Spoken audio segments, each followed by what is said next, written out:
Let's get this sports podcast party started, all right?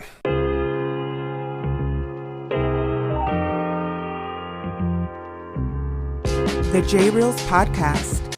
What is happening, my good people? Greetings. How are you? How's it going? How's everybody doing out there? What is the latest and greatest?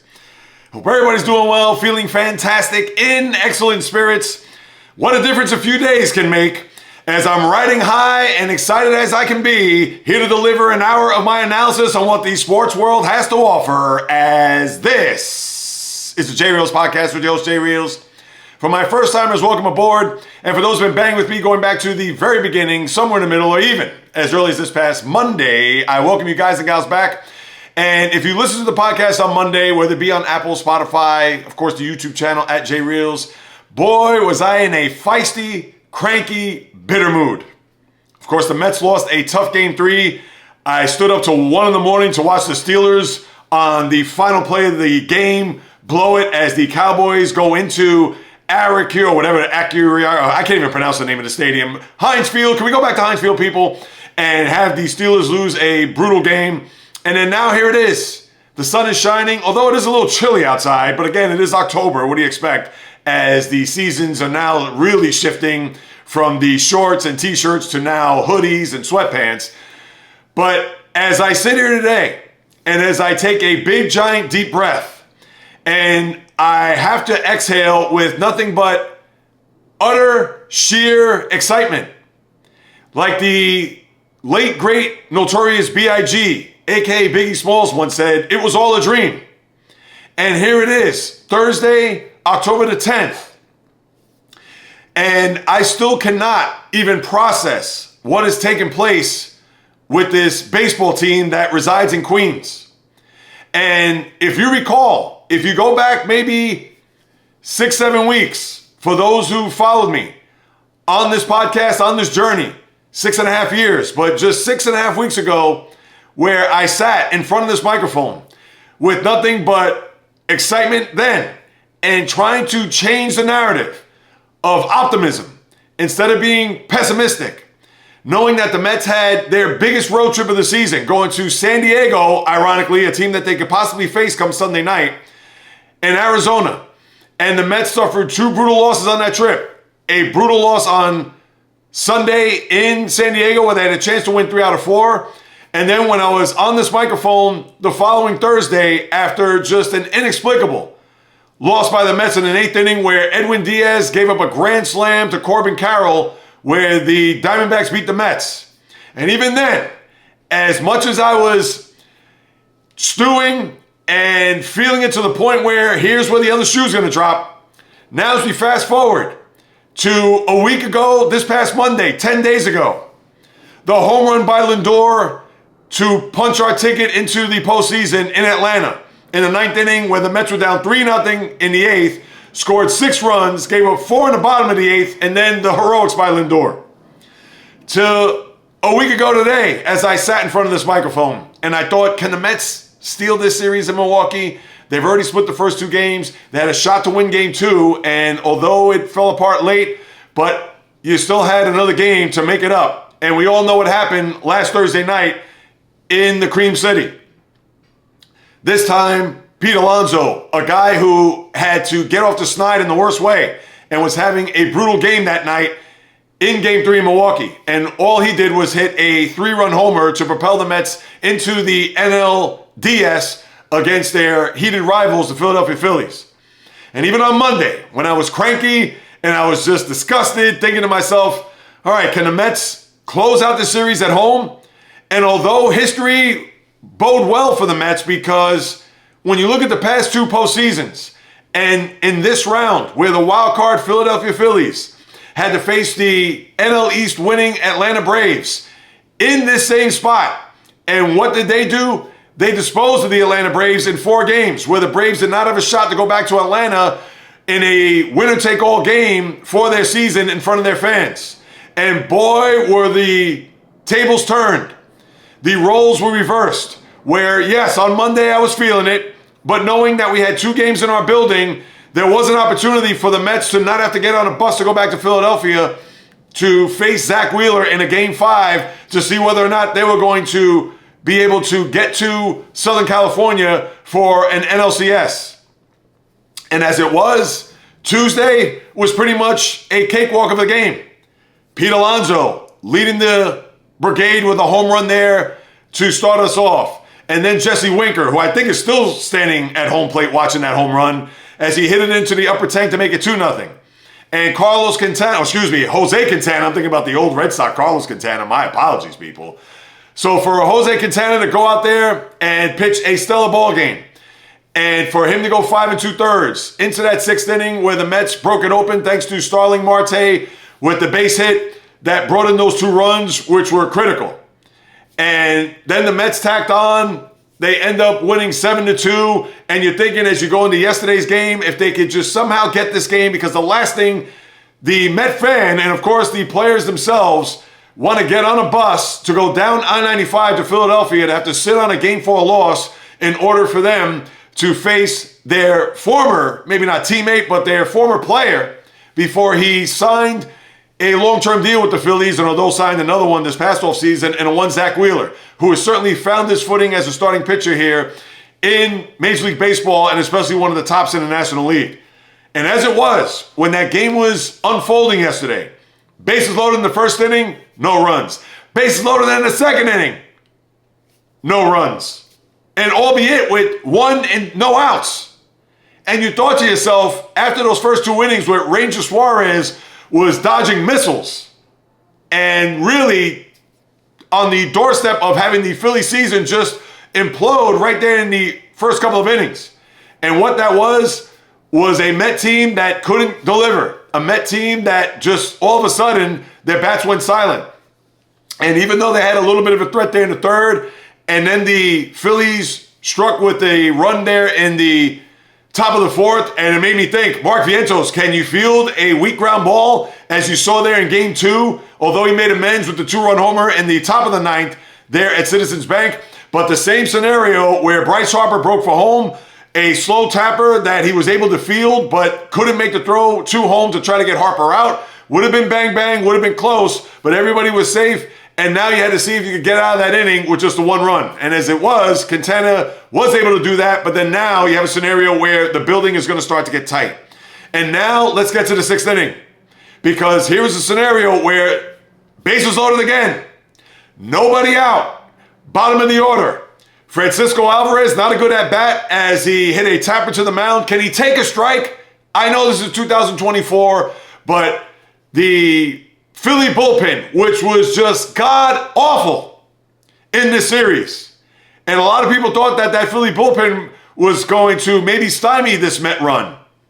Considering what they've done, they have 2 all-star relievers on the team. And you would have never thought that was the case when you walked into the series and what we've seen throughout these 4 games. But now you have a scenario where Alvarez, they're reeling. Take strikes. They're walking the ballpark. It became a situation where Alvarez had to try to be the hero and swing from his heels to where he tapped a ball back to the mound, or was it to 3rd base? My mind is clouded right now, but for that to be a force out at home, and the Mets now had to leave it to the MVP in a one Francisco Lindor. And you just knew, Met fans, that if the home team was not going to be able to score a run there and get anything on the board in that bottom of the 6th, you would have thought that we're not going to win this game. As I was texting with my friend John Guerrera, knowing that they've left a small village, 6 in the first 2 innings, 8 through the first 5, and this was it. They had to cash in here, despite the fact that the Philly bullpen was just an atrocity. And here it was on a 2-1 count where Carlos Estevez, a guy that the Phillies brought in from the Anaheim Angels, and if you have to bring in a closer, sadly, from the Angels, who, as we all know, they have been nowhere near on this baseball radar map other than Mike Trout and Shohei Ohtani, because we have never seen them anywhere near a pennant race or October for that matter. So if you knew that with Estevez coming in, and even a guy who does have a good arm, live arm, etc., and has had success here over the last couple of years, but to know that the Philly season was riding on this guy, and what did he do? He threw a 2-1, 99-mile-an-hour meatball right down Broadway, and it got sent over the right center field fence into the bullpen. And all I said when I was watching that, I said, as the ball was in flight, I said, Lindor just hit a grand slam. I didn't jump for joy. I didn't get crazy. And it was just indicative because when you saw Lindor off the bat, what did he do? Didn't look to the dugout, didn't point, didn't scream, no bat flips. The same home run that he hit in Atlanta to have the Mets finally get into the postseason. Now, granted, they got there 2 years ago, I understand, but the 5 months or 4 months leading into that moment in Atlanta was the same reaction that you got at home. Bedlam, the crowd in a frenzy. Act like you've been there before, and I love it.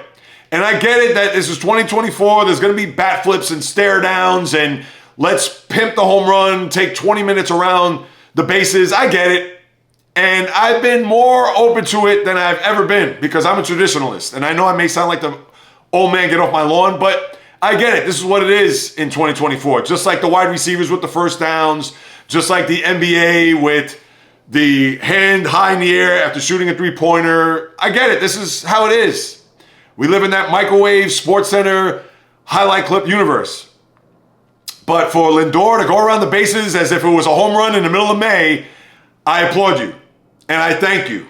And for all those Met fans who got on Lindor, and that's why you don't get on your players, because when you boo them and when you vilify them, they come back somehow, some way to a point where you have nothing but love and you have no choice but to choose to root for them. And here it was last night. And granted that Edwin Diaz, this guy was between two tall buildings walking on dental floss. Speaking of which, apropos, walks the first two batters, can't find the plate, and he was able to get a strikeout, a fly ball, and then would Schwarber up, and even though he's owned Schwarber, but we understand how dangerous he is. And for him to get him on a 101-mile fastball, swing and a miss, put it in the books, the Mets now go to the NLCS. And I understand I'm going to get to the other series and other sports, but you have to give me a minute here. Twofold. This is the run, as I mentioned at the top with the Biggie Smalls quote, that this is what dreams are made of. And the way this team has performed, forget about the regular season. Let's just go back to last Monday. And I've chronicled it. I don't need to rehash it, but with the way that this team has won games, it's reminded me of the 2019 Washington Nationals. If you recall, in the wild card round, and remember, that was only a do-or-die one-game playoff where they were down 3-1 and they had the ball, I believe it was hit by Juan Soto, where it got past the outfielder Trent Grisham and went all the way to the wall and all 3 runs scored and the Nationals won 4-3. And then the NLDS in a game 5 where I believe Juan Soto, Clayton Kershaw coming in, 8th inning, and I was in Greece at the time, so I didn't watch. But he hits the home run there, and I forgot who followed up with a home run. I don't think it was Howie Kendrick. But Soto was the one that propelled them to the next round where they swept the Cardinals, and then we know what happened in the World Series, winning all of the road games in Houston for them to capture their first World Series title. Is this going to be the same blueprint? I don't know. I do not have a crystal ball. But the way they're winning these games, this is the path. This is what World Series titles are made of.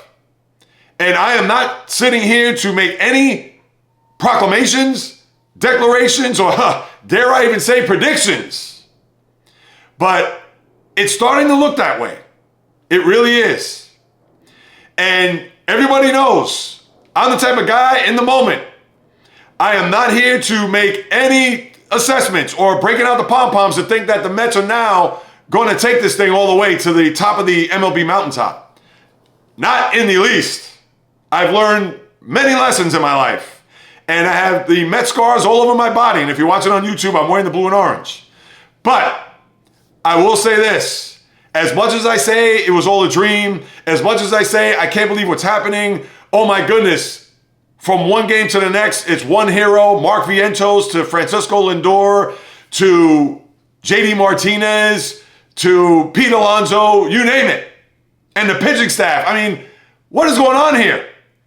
We've had much ballyhooed pitching staffs from the Matt Harvey, Jacob deGrom, Noah Syndergaard, Steven Matz in 2015, even well before that. Paul Wilson, Bill Pulsifer, Jason Isringhausen in the 90s, Generation K, remember that? And here, this Met starting rotation is a far cry from that when it comes to a talent standpoint and a potential standpoint. But here they are. But I will say this. 2 things before I move on. I thought about this last night. And boy, I really, truly hope it doesn't happen. And I know this may sound like I'm putting the cart before the horse. But as a fan, when you dream big. And I'm not saying it's going to happen. And I'm saying this now as I put this out to the universe. I hope it doesn't happen and watch it does. If the Mets do happen to win the next round, I do not want to see the Yankees. Please, baseball gods, can you give me that? Grant me that? If you're going to get us past this next round, I do not want to see the pinstripes. I do not. That's number one. But in that same breath, to quote the late, great, but nevertheless immortal Kobe Bryant, as a fan, and I'm sure as a man in that locker room, no matter how excited, and yes, that was a celebration that I get a lot of people going to look at and be like, oh my God, you would think they won the World Series. Nobody expected this team to be here. Nobody expected it to be at this point where we were slight underdogs to the Phillies. But even with all the euphoria and all of the excitement from the top on down, from the owner, the GM, the players, the fans, and the faction of the city that roots for the blue and orange, guess what? One more time, as Kobe once said, the job's not finished. So if you're already thinking that there's going to be a parade up the Canyon of Heroes, if you're already thinking I'm going to get my World Series tickets, if you're already thinking that I don't care who we play, this is the magic carpet ride we're on, it's destiny, etc. No, it's not. Take it for what it is, enjoy it, bask in it. You can even say to yourself, what in the hell is going on here? Who are these guys? Who is this team? Yes, you could say that to this point, but there's still a long way to go. So to my fellow Met fans, enjoy it, bask in it, inhale, exhale, just breathe. But there's still a long way to go. Now, let me move on. The other National League Series, as testy as that one has been, and a lot of people had written off the Dodgers last night, and understandably and rightfully so, considering that they had to go to their bullpen and pitch a bullpen game, which was historic, as they had 8 relievers in the game, and they threw a shutout, which I believe is the second time it's happened in Major League Baseball history. But for the Padres, who have been hot as a pistol, Fernando Tatis, his OPS is almost 2,000. I mean, think about that. 2,000 as the guys hit home runs left and right. And the Padres, who were looking to celebrate and join the Mets in that NLCS, well, now it's put on ice because what they did yesterday, Mookie Betts setting the tone with the home run to start it off there in the first inning, and they pretty much did not look back. Now, mind you, the game before where you had the situation between Manny Machado throwing the ball there at the Dodger dugout, which I understand that was stemming from the weekend. Jurickson Profar being a showman to the fans there, robbing the home run from the aforementioned Betts, and everything that swirled around that. Jack Flaherty to Machado, the jawing back and forth, and the Padres winning there on Tuesday night to the point where they had a 2-1 series lead and now led up to last night's game. And yes, the Padres, Dylan Cease, coming back there on short rest, which was a little tricky if you ask me. I wouldn't have done that. But for the Padres, who now have to go to Chavez Ravine, 2 hours up the 5 there from the southernmost point of California all the way there to LA, and you've given the Dodgers life. Now, what does this mean for them come tomorrow night? You know who's going to be starting in that Game 5 for the Dodgers, and that's Yoshinobu Yamamoto, the $325 million 12-year contract that he signed prior to the regular season here this year. And I understand he may not know the word pressure. He may not know how you pronounce it in English, but if he doesn't have butterflies or he doesn't feel the weight of the world going into that game where he had a terrible Game 1, then he's going to find out. And I get it. LA is not New York, Boston, or Philly. Understood, but this is going to be the game of his life. And mind you, it is the first year of this 12-year contract where he's going to have to deliver. Now, I understand there's going to be quick hooks. It could be a situation where he's going to go into the fifth inning. He's got 60-some-odd pitches, and Dave Roberts is going to pull him because he feels that the odds are better if he brings in a lefty or brings in somebody out of the bullpen to pitch to a certain batter, because that's what the game dictates here in 2024 with the stupid analytics. And that's going to be all on the manager in the front office, not on Yamamoto, despite the fact that his fans were going to say, hey, why isn't Yamamoto pitching there, considering he's only thrown 60-some-odd pitches, and here we are in the fifth inning, and it's a 1-1 game. That I'm not going to fault Yamamoto. But stranger things have happened, and we've seen Dave Roberts and company falter in spots like this. Do I think the Dodgers are going to win tomorrow? I can't say with confidence. Now, that was a huge win last night. And that was a game, rocking chair. You didn't have to break a sweat. But tomorrow, the pressure is going to be on them to win this game. Because for all the hoopla and everything that had happened throughout last offseason, the signings, etc., as I mentioned back in the baseball preview, to me, it was going to be World Series sweep or bust. And if they fall short again, whether it's on the manager, whether it's on Yamamoto, or even Shohei Ohtani, it is going to be hell to pay if they don't get out of the series alive and face the Mets there come Sunday night at Dodger Stadium. That's all there is to it. And on the flip side, the Padres, listen, they're a live dog here. Why would I think anything different that they can't get out of this series alive, knowing that they have no fear of the Dodger fans, LA, the team, etc. But now they know they got to win this one game in order to face the Mets. And I would go with my gut to think that the Padres, I think they're going to find a way, because the Dodgers, for whatever the reason, we haven't seen them drag their team through the fire. We saw what they did against the Arizona Diamondbacks as they put up zero fight against a team that they were 20 games better in the standings last year.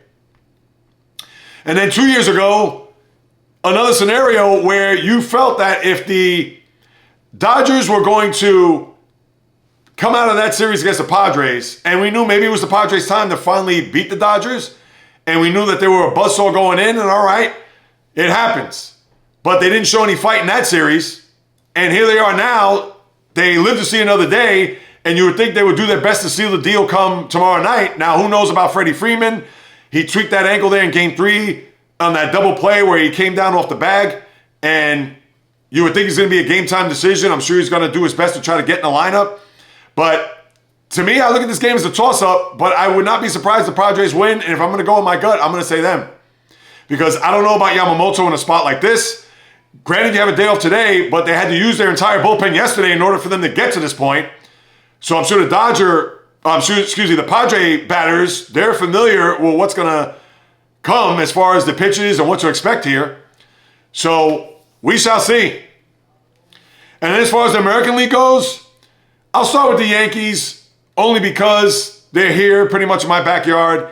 That was a huge win for them last night, because what you saw there in Game 2, after scoring the one run and then Salvador Perez and the unraveling of a one Carlos Rodon, who, if you're a Yankee fan right now, that's the one thing that you're happy about, because if it happens to go to a Game 5 where Carlos Rodon could be standing there, toeing the rubber there, top of the first, but knowing that your season isn't on the line just yet, that if Gerrit Cole, who has been paid big bucks to deliver this team to the next round, tonight is not a big game.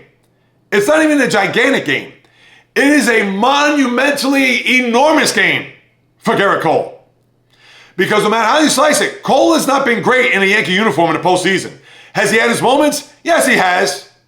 Game 5 against Tampa in the division series. And had a smattering of moments in other series. Come to think of it, in Cleveland 2 years ago, where he saved the Yankee season then. Not that he was spectacular. Not that he threw 7 innings of one run, 3 hit, 10 strikeout ball. But he kept his team in the game.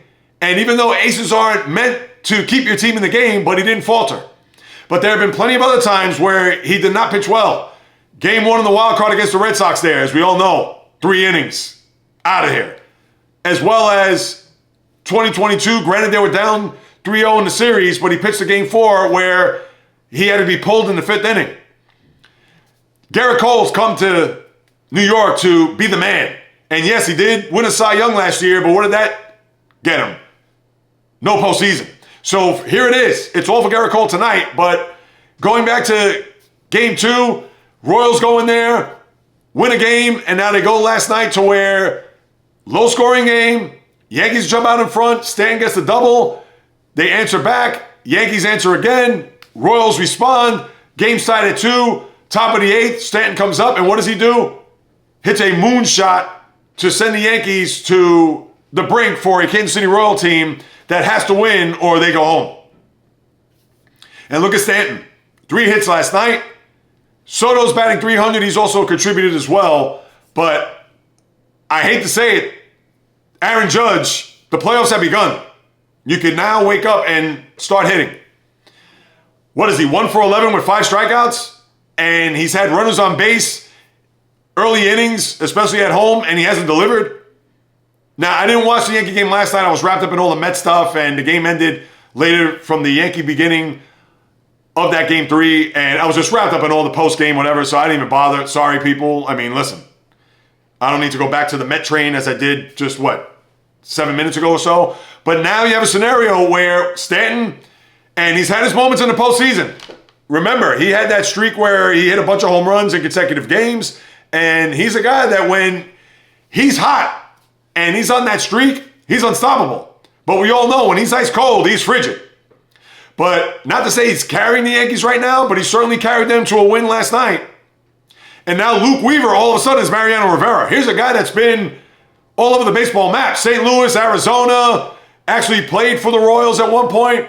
And now here he is as the closer because the Yankees knew they couldn't go with Clay Holmes here to close out these games, as you saw throughout the regular season. But now all of a sudden Luke Weaver, he's unhittable. And good for the Yanks.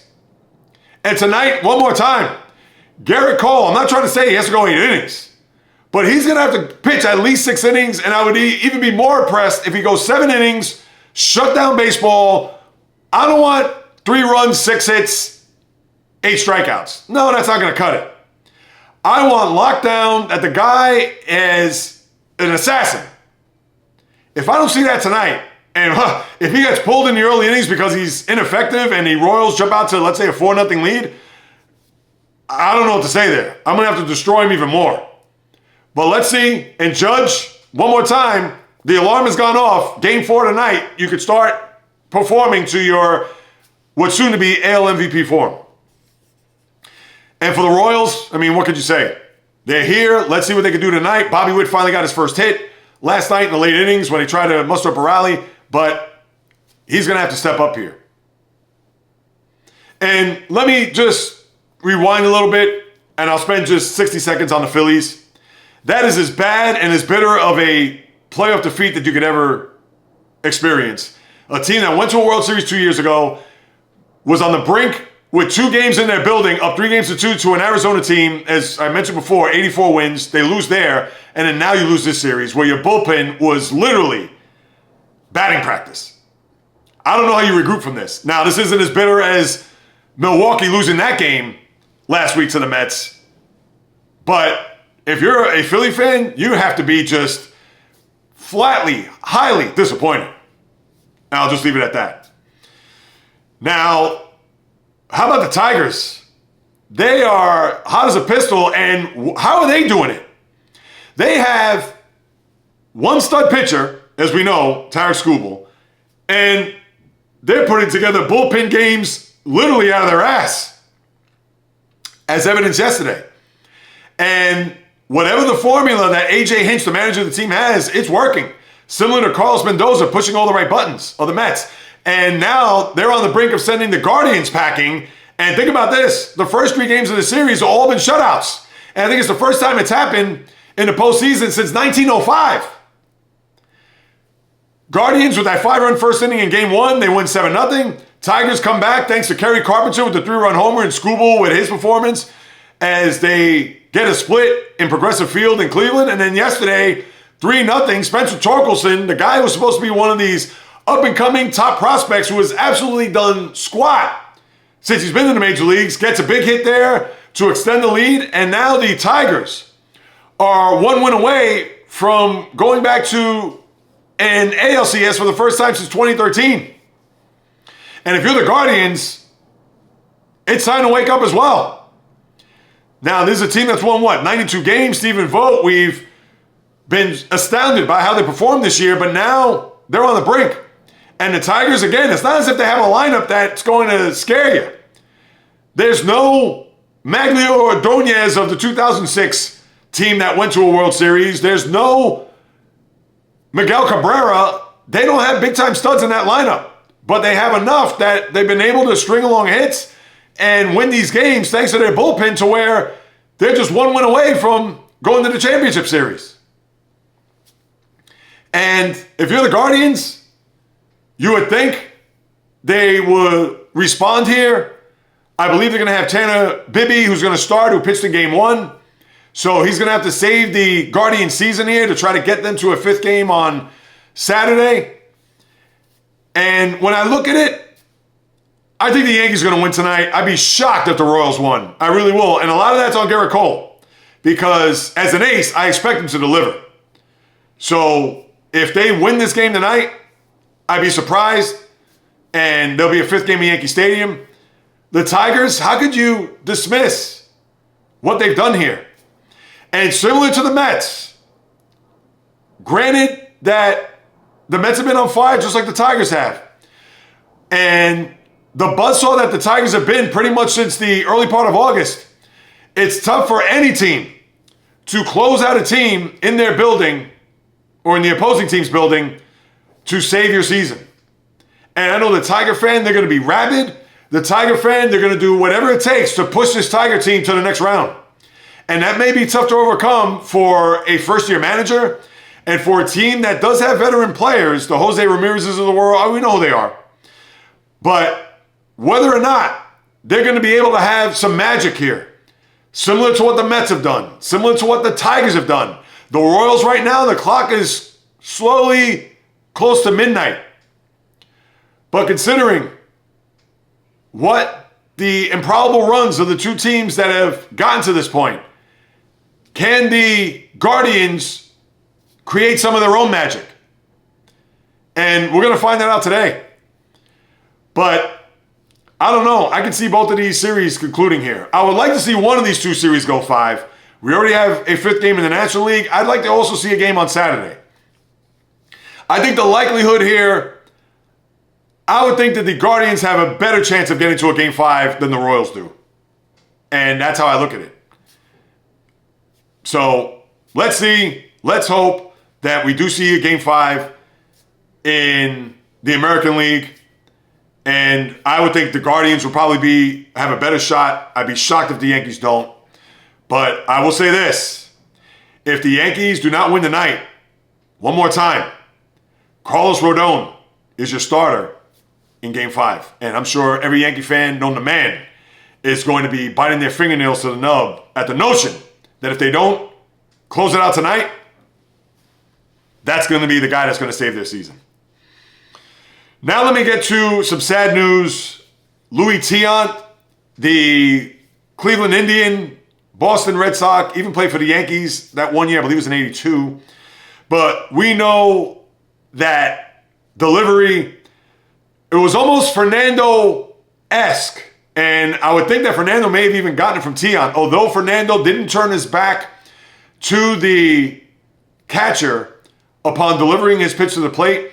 But he had the high windmill delivery, but then he turned his back and swung his leg and arm around unlike anything we've ever seen. And a guy who had a bunch of 20-win seasons, a guy who was a big game pitcher, a guy who not is a Hall of Famer, despite the fact that he had a bunch of complete games and a bunch of 20-win seasons and shutouts and things of that nature.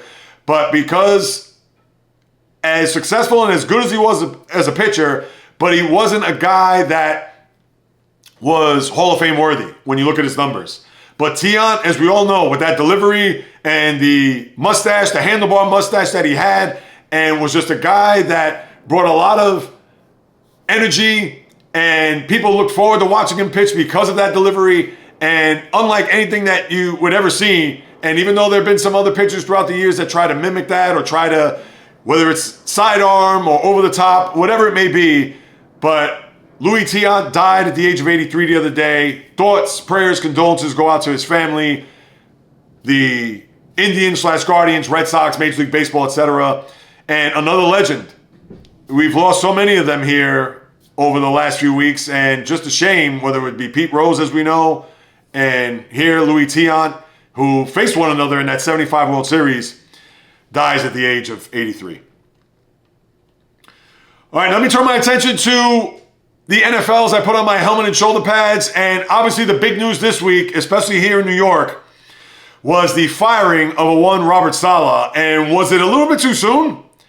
I will say yes in this regard. Now, granted that the Jets have regressed after losing the opening week to the Niners, in which they were, let's face it, people, they were unprepared. And we could talk about the rust, and we could talk about the lack of reps throughout the course of the training camp and even preseason for that matter, but they did not show up there in Santa Clara.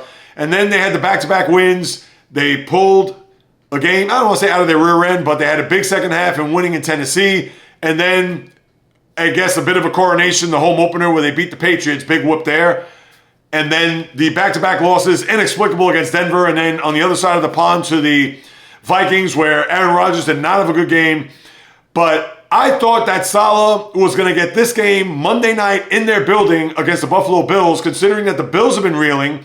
And if the Jets somehow, some way figured out to win that game, they would be tied with the Bills for first place, but it would have the advantage considering the head-to-head. They'd be up 1-0. And that's where I thought that Saleh would have gotten his last chance. But as it was, they decided, well, really, Woody Johnson, the owner, decided to pull the plug on the Robert Saleh era, the 20-36 record that he had.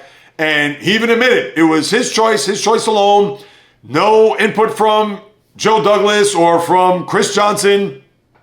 None of that. It was a scenario where he thought that this was the time to make a change. And what do? They, as an interim, had promoted their defensive coordinator and one Jeff Ulbrich. Now, is he going to be the guy? Is all of a sudden he's going to be the one to wave a magic wand to try to get the Jets to win, which is going to be a pivotal and critical point, not only of their season, but just overall. Because whether or not this is going to be the coach of this team moving forward, And like I mentioned on Monday, I said if I was Woody Johnson, I would do whatever it takes. Mend those fences. Throw out an olive branch to a one Bill Belichick. Now, I'm sure he's having fun with the TV stuff, and we've seen a little bit of personality with Bill Belichick, which I like, because as coach of the Patriots, we saw the guy was like a robot. But a robot that was just maybe on low battery power, because you didn't get anything out of him in his press conferences. You barely got a grin, let alone a smile. Even when he won Super Bowls, you barely got that. But I would have put in a call for him, and I get it, Mike Vrabel's out there, and there was even maybe a mention for Pete Carroll. And Pete Carroll, I get it, he was the Jet coach there in the mid-90s. This time under a different ownership. That was Leon Hess when he was alive. But Pete Carroll maybe would be a guy with his attitude and him being effervescent, even though he's, 72, 73 years of age. But they decided to go in-house, and that's fine. But I would still put in a call to a one Bill Belichick to say, hey, what do you think? Here's a blank check. We want you on board. We got our quarterback. We need you to be a part of bringing a Super Bowl championship to the New York area. Obviously, that hasn't happened, and I don't think it's going to happen. But for Saleh, even if he got to that Monday night and won that game, maybe he'd still be around. But how much longer? Because as the great Bill Parcells, a one-time New York Jet coach, once said, you are what your record says you are. And there was no ifs, ands, buts, babies about it. You're 2-3. You've underachieved. He hasn't done anything. The press conferences, I'm not even going to get into that. And even though he had a very, I don't want to say emotional, because it's not as if we've seen him, but he had statements talking about how he was just super grateful for the opportunity. It was an honor and pleasure to work with the coaches, the front office, the quarterback, etc. Had nothing but great things to say. And then, of course, you had the underlying theme that did Aaron Rodgers have a say in Saleh getting fired? And, of course, he said that he and Saleh were friends, that he had no input whatsoever. And, of course, I'm going to believe Rodgers. And obviously with Woody coming out, and I guess he had to say that it was his choice and his choice only. I'm sure Aaron Rodgers didn't place a call to say, hey, can we get this guy out of here and get a fresh face and a fresh voice? No, so we could put that to rest. But now for Saleh, I would think he's going to be a defensive coordinator somewhere else. Maybe not this year, but next year. Head coach, I wouldn't touch this guy with a 10-foot pole. And as we've seen with these coordinators, sometimes it works, but more often than not, it does not. And it's been evidenced throughout. And all you got to do is just look at the recent Jet coaching, whether it's Todd Bowles, Adam Gase, now Robert Saleh. All good coordinators. Gase, maybe not so much, but Gase obviously had a reputation dating back to his days in Denver with a one Peyton Manning. But head coaches, no chance. So now let's see where the Jets are going to go here. And we're going to have to wait till Monday, to the end of week number 6, to find out whether or not the Jeff Ulbrich era is going to be a good one.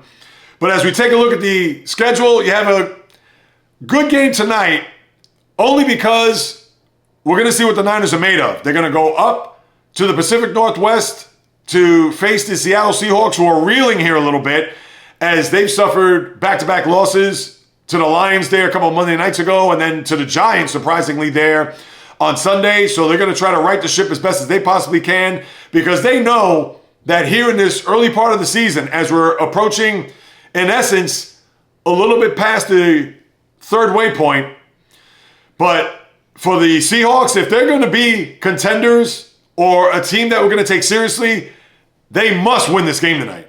And I don't care if they win it 20-19 or 42-41. I don't care what the final score is. As long as they get out alive and win the game, and they'll have a game and a half lead. Well, in essence, they'll have a 2-game lead because they have a game lead now, but they'll have a 2.5-game lead considering the tiebreaker head-to-head. That will be enormous.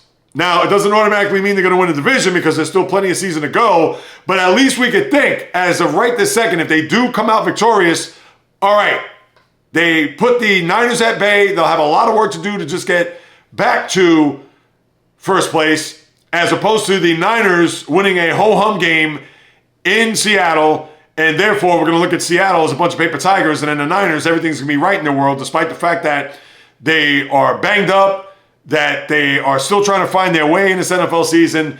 But nobody's going to take the Seahawks seriously if they come out on the losing end in their building tonight against the Niners. The other games of note this week, well, the bye teams are Kansas City, Los Angeles, the Rams that is, Miami, and Minnesota. So think about this. The 2 undefeated teams that are left in the NFL, bye weeks. So that's going to take a lot out of the schedule this week right off the bat. And for the rest of the schedule, you don't really have a lot. Sorry, people. Jacksonville, Chicago, Arizona at Green Bay. All right, Arizona, well, what they did against San Francisco, but Indianapolis at Tennessee, Houston at New England, Tampa at New Orleans.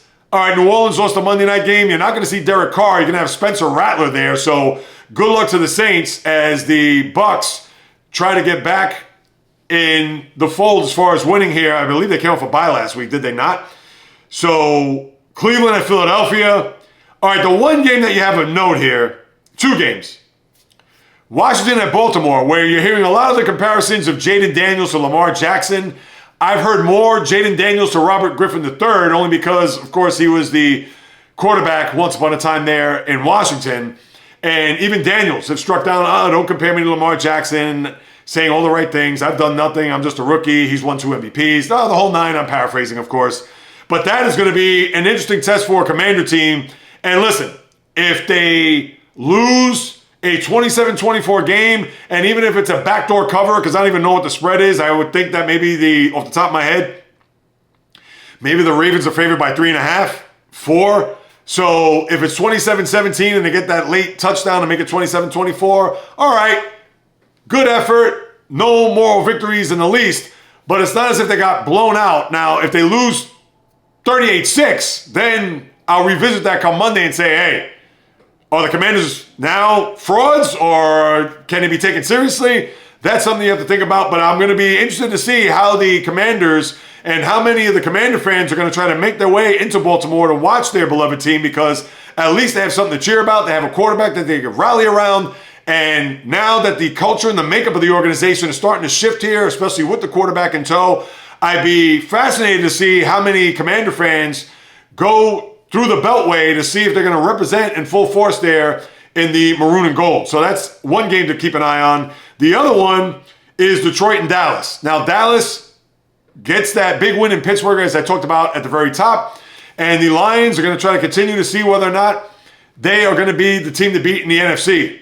We understand that the Vikings are 5-0, so if you want to look at it from a record standpoint, okay, they're right now the team people are gunning for, but they're not playing this week, so we put them on ice.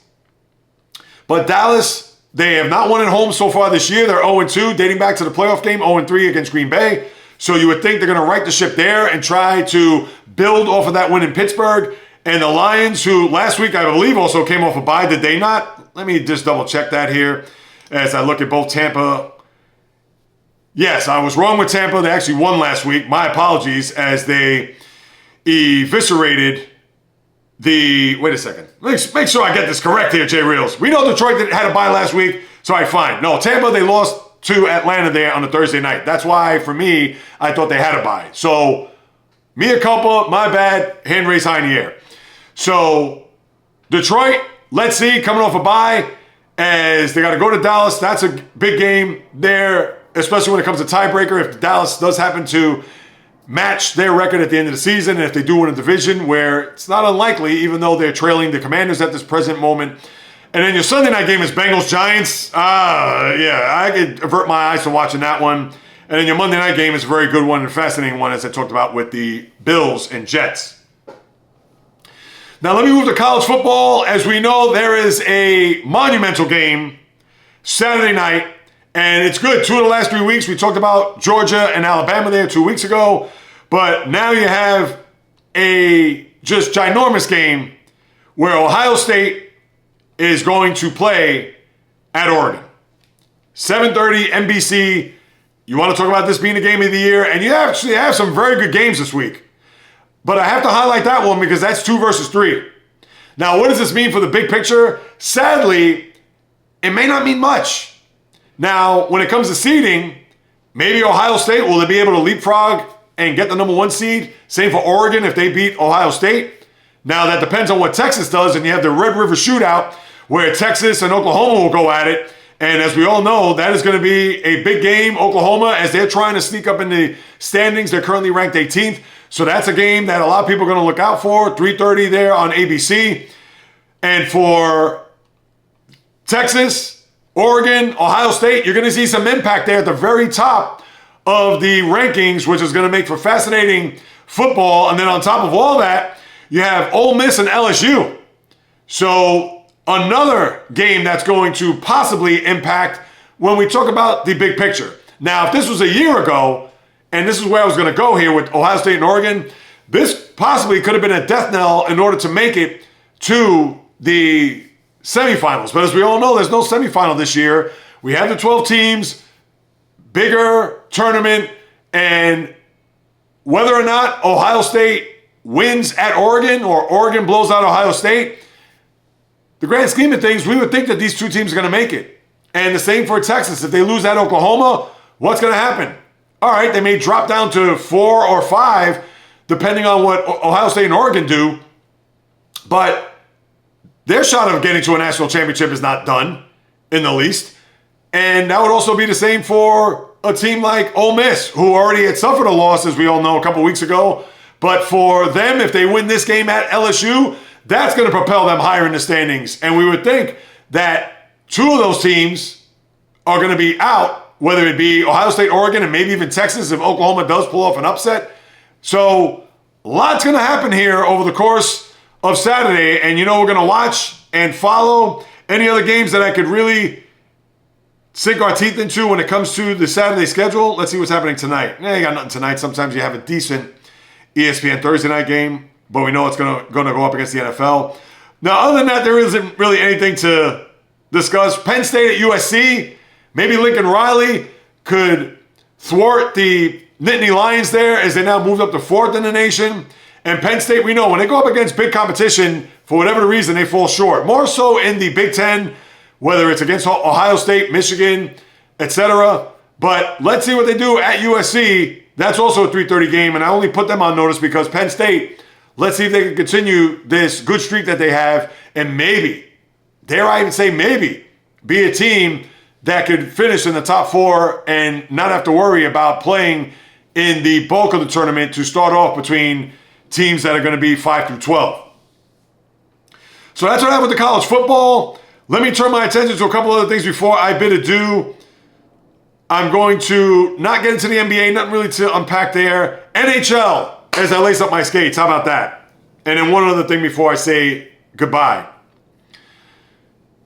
Puck dropped officially last week, as we know, but Tuesday night you had the raising of the banner in Sunrise, where the Panthers got their first banner to the, whatever the name of that arena is. They have so many different names. But anyway, they get the rings, they have their ceremony, and in the process, they give Carter Verhaeghe, who has been a big-time playoff performer, clutch player, 8 years, $56 million to open up the season, and then they go out and beat the Bruins 6-4 to get their season off to a good start. So the Panthers, all right, everything is now set.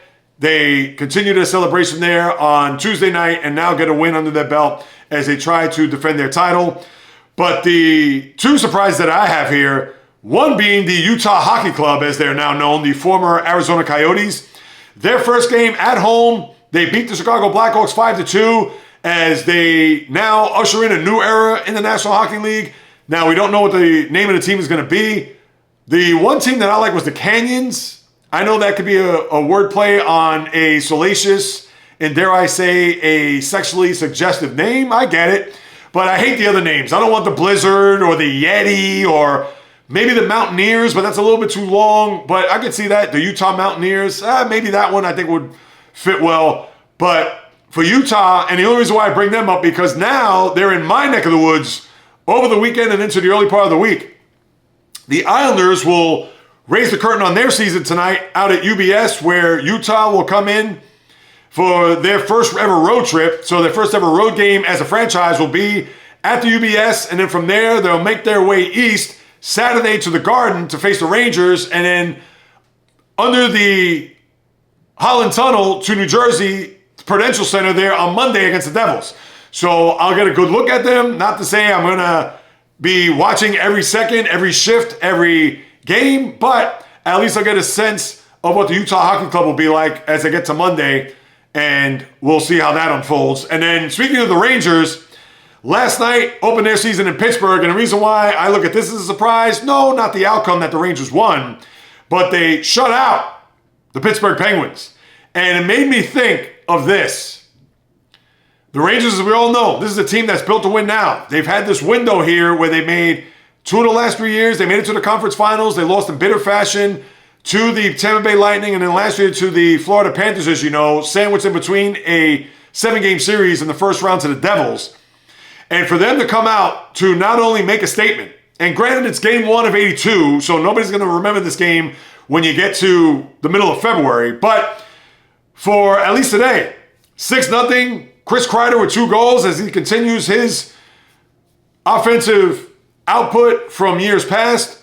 And for Alexis Lafreniere, who's coming into his own as a player there, the former number 1 overall, had a very good playoff, had a good season, but even a better playoff, and now could be coming into his own as maybe a top-flight player in the sport. Had a goal and an assist. Igor Shesterkin with a shutout, 29 saves, I believe. And for the Rangers, I'm sure they're probably thinking throughout training camp, they didn't make a lot of big changes and free agent signings. I'm sure they looked at this season and say, this is it, people.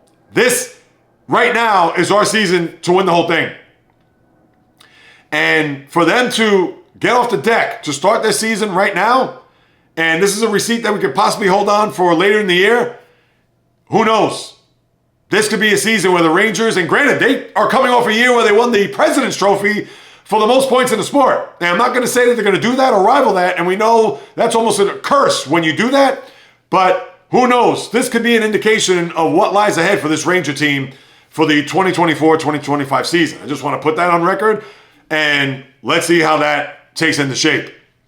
But nothing else to really discuss. We're only really 2 days into the season, so I'm not going to say, oh, this, oh, that. I wanted to bring up Utah because, again, new locale for that organization and for the Rangers and what we saw there last night.